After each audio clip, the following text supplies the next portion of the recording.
Alright, hi, and today we're going to be talking about area under a curve, which is one of the long-standing problems in calculus.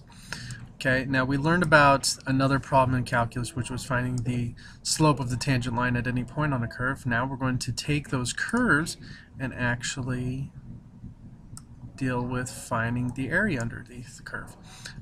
Now, finding the area under an irregular curve is just darn near impossible. But if we take time to actually set up triangles or rectangles or whatever have you, and then we actually do multiple versions of this, okay, and as you can see, it'll keep going and going and going. Okay, we can find the area of all those triangles, and then when we add them up, we get the actual area under the curve, or at least an approximation. Now, the smaller the triangle we get, or the smaller the rectangle we get, let's say we make a rectangle this small, if you notice, it's getting closer and closer to the actual area of the curve. So, the more rectangles you do, the closer you get to the actual measurement. And if we do an infinite amount, voila, we actually have our amount. Okay. Now, that is called integration, which is working with this. Okay. Now, the normal notation of a definite integration looks like this. It's a big S with a B and an A at the top, usually numbers along the number line. Okay, and then it has a function times d of x inside of it. Okay, that is actually the limit as x approaches infinity. Okay, of the summation from 1 to n of f of x sub I times delta x, where delta x is b minus a over n. That all sounds like gibberish, but here's what it is. Okay, the f of x, I, is actually the height of the triangle. So this is the height. Okay, the delta x is actually the width. Okay, so this is the height times the width, which is the formula for the area of a triangle. So that's the area of the triangle. Okay, now this summation right here is however many triangles you have, add them all up. Okay, that makes sense. And we just work on it. Now, the limit is as x approaches infinity. So we're going to go up to infinity, but we're not going to actually plug in infinity as we go. Okay? So let's actually take a look at some of the stuff. Now, what we're going to do is we're going to actually use series for right now. And series is like, not Siri, but series, S-E-R-I-E-S, to actually work with this, because there's some actually really cool stuff to work with. Okay? So first off, on our board is we're going to find the integral from 0 to 2 of x squared.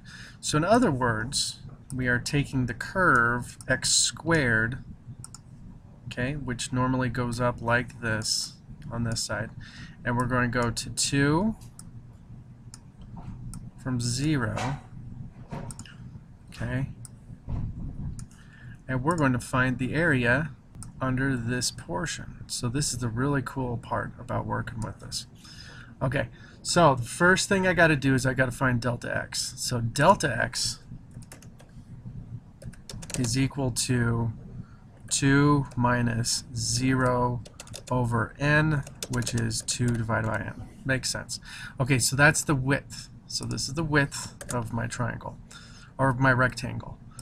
Okay, now the height as I go, I didn't talk about it, but x sub I, so let's put the I right there, is actually going to be a plus I times delta x, okay? And so this is going to be 0 plus I times 2 over n, which is 2I over n. Now don't get this confused with the n, the number, or the I, like the imaginary number. We're just going to keep it as is. Now what we're going to do is that this 2 is a little bit troublesome, so we're going to deal with that in a sec. Now this is going to be our height of our rectangles as we go. So if we set it up, it should look like this. So if you notice, I have the 2i, and I've rewritten it with this replaced with our actual general formula, which is this 2i over n, and then the delta x replaced with 2 over n. Now I have the two 2's there. I'm going to get rid of those and make those 1's because the series in the book actually deal with it. I'm going to put them out front here as 4. Okay, so I'm going to have 4 times that, and that's a totally legal move to do it. So just trust me, it makes your job a whole lot easier. Okay, so now what this actually turns into is this turns into, well, since this is, this is going to be squared since we're dealing with x squared. So this is going to be squared right here. So this turns into I squared over n cubed. Okay, when I simplify everything, which ends up turns into 1 squared divided by 1 cubed plus 2 squared divided by, I think it's 2, or no, it's n cubed. They're all divided by n cubed. We're not plugging in anything just yet. Okay, plus dot dot dot. Okay, as we go throughout. Okay, now what I can do is notice that they all have n cubed underneath, so I can take those out and put that in front. So 1 over n cubed times all of this. Okay, now what I can do is I can actually rewrite that as 1 over n cubed times, and this series is actually written down in the book. It is n times n plus 1 times n plus, or 2n plus 1. Okay, it's going to be all over 6.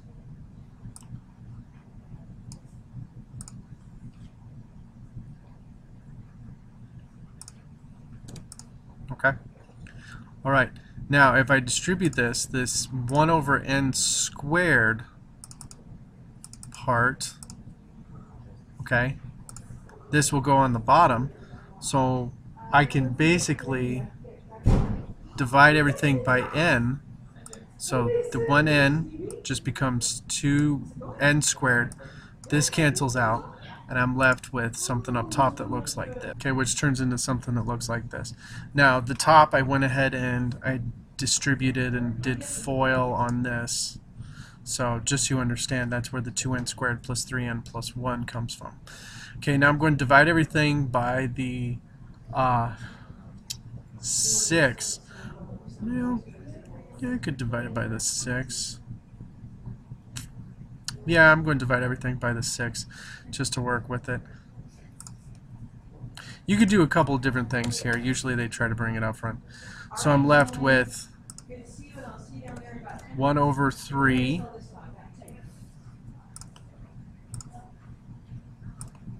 okay, so I'm left with the 1/3 plus 1 over 2n. Okay, so that's pretty simple. And then plus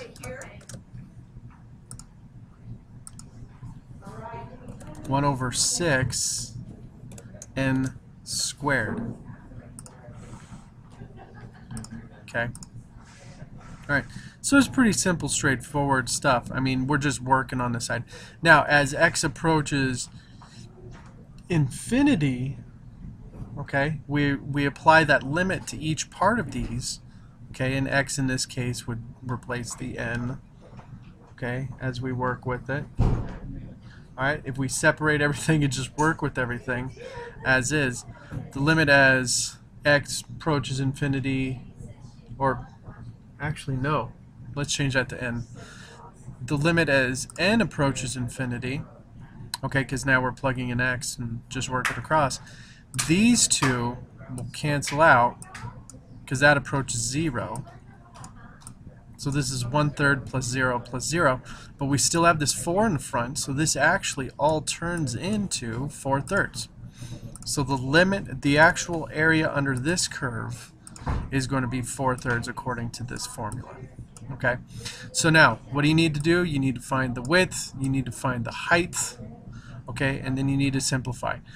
And trust me, later on when we learn the fundamental theorem of calculus, this gets a lot easier. Okay, the limits that you'll be using are located on page 962, so make sure you take time to actually work with it. Okay, here they are right here. I just used these ones.